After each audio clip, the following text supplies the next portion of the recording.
the long ride. I still remember that day. The sun was high in the sky and the air was warm. I was in the fields working with my hands. The earth was dry and the wind carried the smell of dust. My shirt was wet with sweat, but I did not stop. It was a quiet afternoon and everything felt normal. The birds sang in the trees and the sky was clear. But then I saw a man riding fast toward me. His horse moved quickly and dust rose behind him. I knew something was wrong.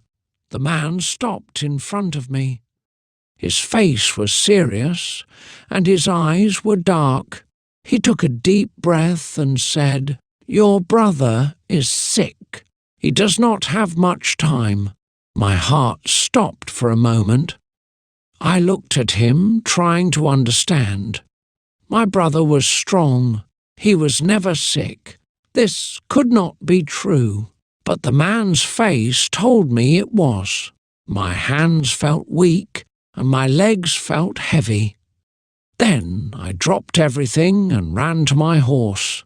The road was long. My brother lived far away, in the hills beyond the river.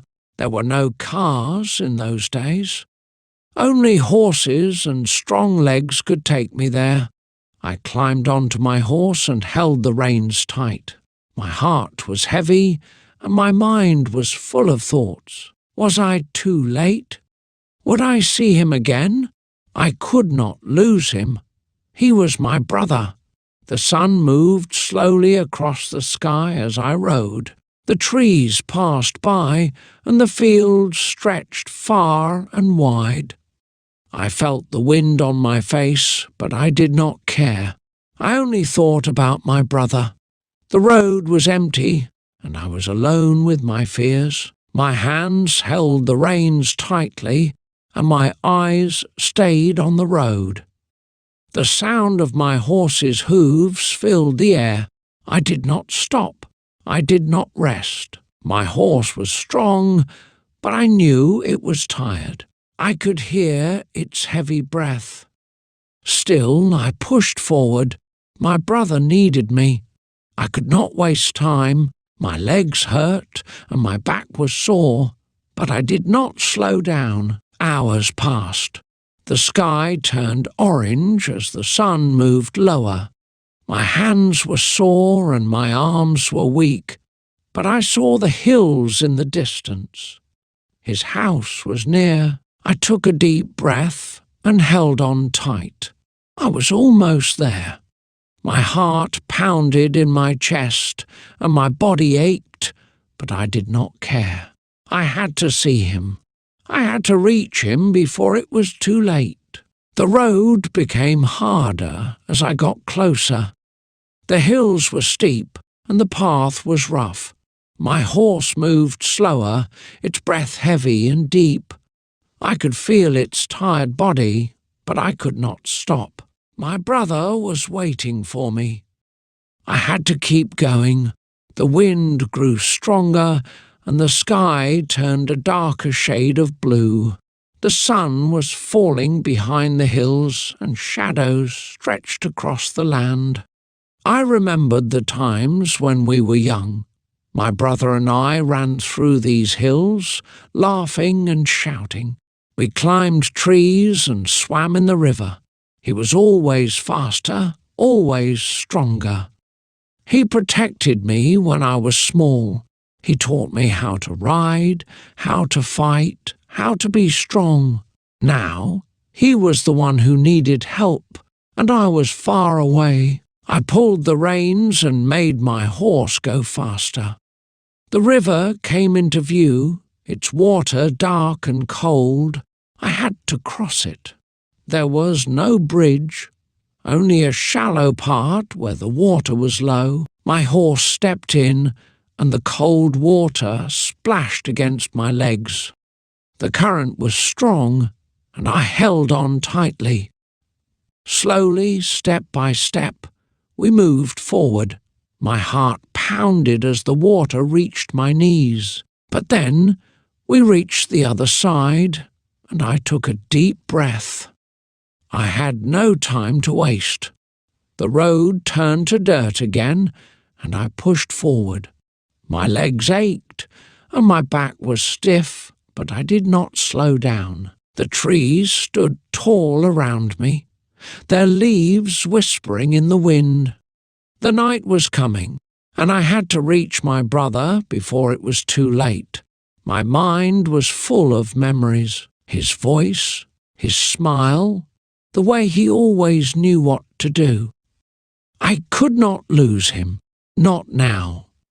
The stars began to appear, small lights in the darkening sky. I knew the way, even in the dark. I had travelled this road before. My horse was tired, and so was I, but I could not stop. Every breath, every step, brought me closer.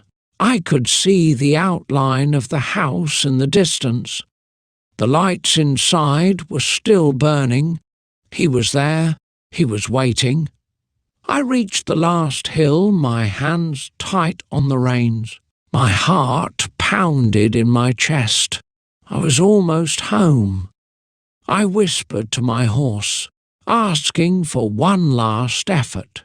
It pushed forward, climbing the hill with all its strength. The house grew larger, clearer. I could see the door, the windows, the smoke from the chimney. My journey was almost over. I had made it, but I did not know what I would find inside. I reached the house and pulled the reins. My horse stopped, breathing hard. Its body was covered in sweat, and I could feel its exhaustion. I ran my hand over its neck, whispering thanks. Then I climbed down. My legs were weak and my body ached, but I did not stop. I looked at the house. The door was closed, but the windows were glowing with light. I took a deep breath and walked forward. The wooden steps creaked under my boots. I reached the door and placed my hand on it.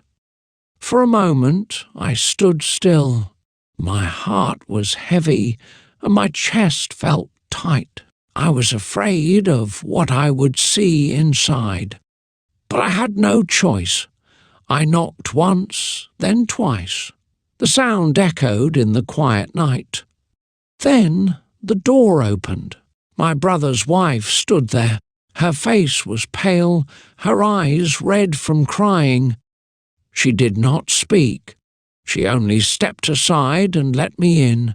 The room was warm, and the smell of burning wood filled the air.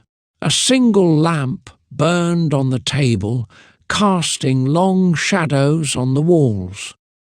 My eyes moved across the room, searching. Then I saw him. He lay on the bed, his body thin and weak. His face was pale, and his eyes were closed. He looked smaller than I remembered, like time had stolen his strength. I took a step forward, my boots heavy on the wooden floor. My hands shook as I reached out. Then his eyes opened. For a moment he looked at me, confused. Then a small smile formed on his lips. His voice was weak, but I heard it. "You came," he whispered. My chest tightened, and I swallowed hard. I nodded, unable to speak. I pulled a chair close and sat beside him. I had ridden all day, but now I did not feel tired. I was here. That was all that mattered. Silence filled the room. The fire crackled in the hearth, and the wind howled outside. I looked at him, at the brother I had known all my life. He was different now, but he was still my brother. I placed my hand on his arm, feeling the warmth of his skin. He was still here. He was still breathing. And that was enough. The night passed slowly. I sat by his side, listening to his breathing. Sometimes he opened his eyes and looked at me. Other times he slept, his body still and quiet. I did not leave. I stayed, watching over him, just as he had watched over me when we were young. Outside, the wind blew and the stars shone in the dark sky. But inside, everything was still. I had made it. I was home. The night was long, but I did not sleep. I sat beside my brother, watching him breathe. His face was calm, but his body was weak. Every few minutes, his eyes opened and he looked at me. He did not speak much, but his eyes said everything. He was tired. He had fought for a long time. Now he only wanted peace. I stayed silent, afraid to break the quiet. The fire in the hearth burned low, and the shadows on the walls danced in the dim light. I thought about the past. When we were children, we were always together. We ran through the fields, climbed the trees, and swam in the river. We had no worries, no fears. He was older, stronger, and I always followed him. He taught me how to ride, how to fish, how to survive. I looked up to him. He was not just my brother, he was my protector, my guide. And now he lay in bed, weak and silent. It felt wrong. It felt unfair. His wife moved quietly around the room, placing a wet cloth on his forehead. She looked tired, her face lined with worry. I wanted to say something, but no words came. Instead, I reached for my brother's hand and held it gently. His skin was warm but fragile, like old paper. He looked at me again, and for the first time, I saw something in his eyes. Not fear, not pain, but peace. He was not afraid. He was ready for whatever came next. The hours passed, and the house was silent. The wind outside had stopped, and the only sound was the crackling of the fire. My body ached from the long ride, but I did not move. I did not want to miss a moment. My brother's breathing was slow but steady.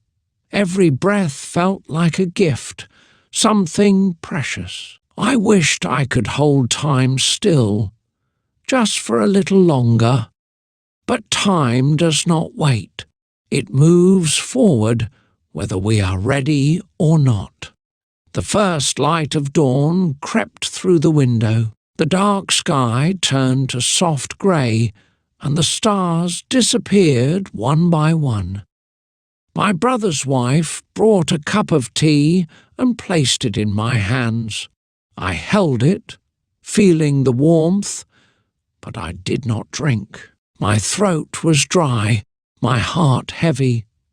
I wanted to speak, to tell my brother everything I had never said. But words felt small, too weak for the moment. Instead, I just sat there, letting the silence say what I could not. Morning arrived, but I did not feel its warmth. My brother was still here, but I knew things would never be the same. The man I had always known, the man who had taught me everything, was slipping away. And there was nothing I could do but stay by his side. The sun rose higher, painting the sky with gold. A new day had begun. But for me, the night had not ended. The morning light filled the room, but my brother did not move. He lay still, his breathing slow and soft. I watched him, afraid to look away. His wife placed a hand on my shoulder. She did not speak, but I understood.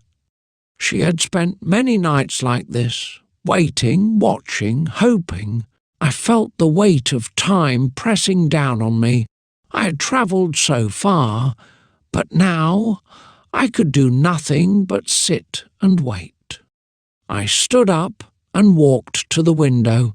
Outside, the land stretched far and wide.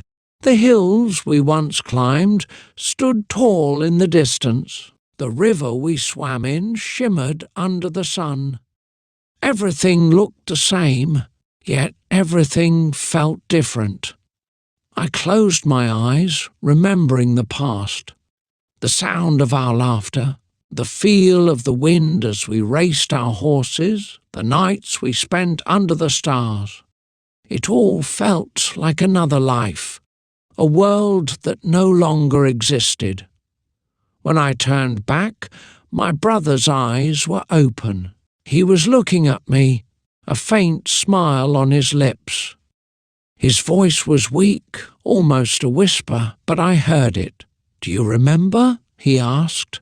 I nodded, unable to speak. I remembered everything.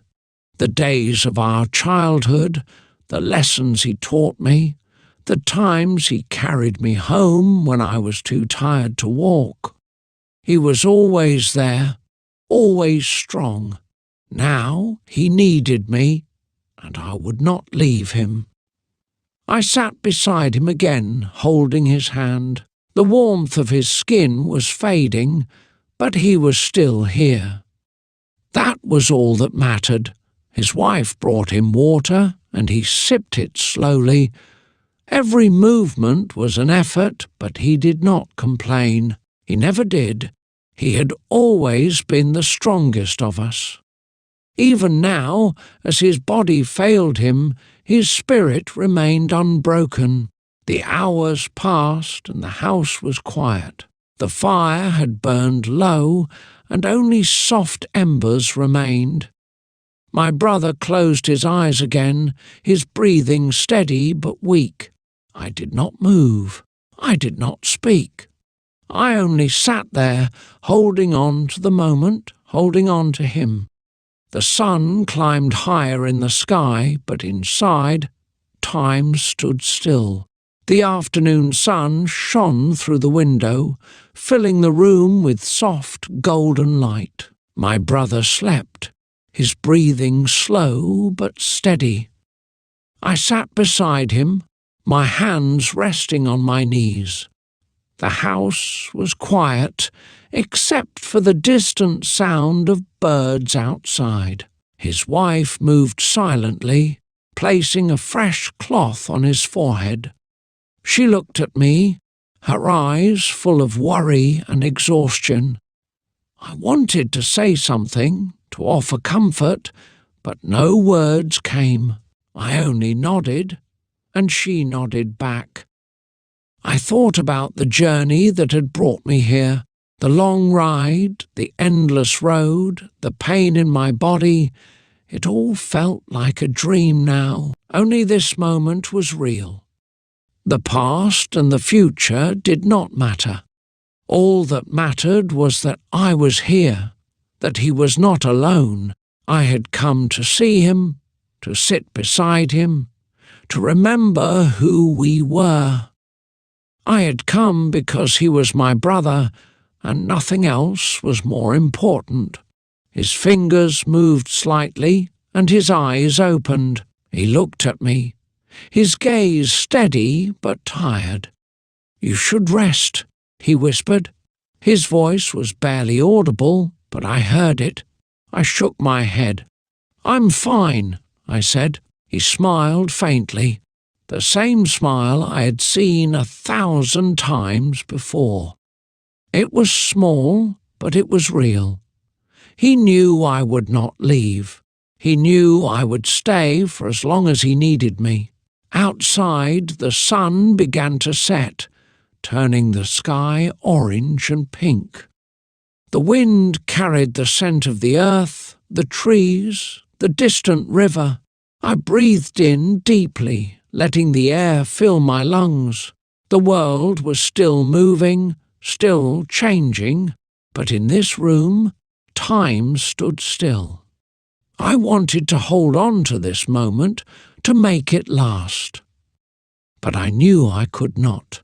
Night came, and the stars appeared just as they always had. My brother closed his eyes again, his breathing soft and peaceful. His wife sat near the fire, her hands folded in her lap. I remained by his side, listening to the quiet, feeling the weight of everything we had shared. He was still here, I was still here, and for now that was enough.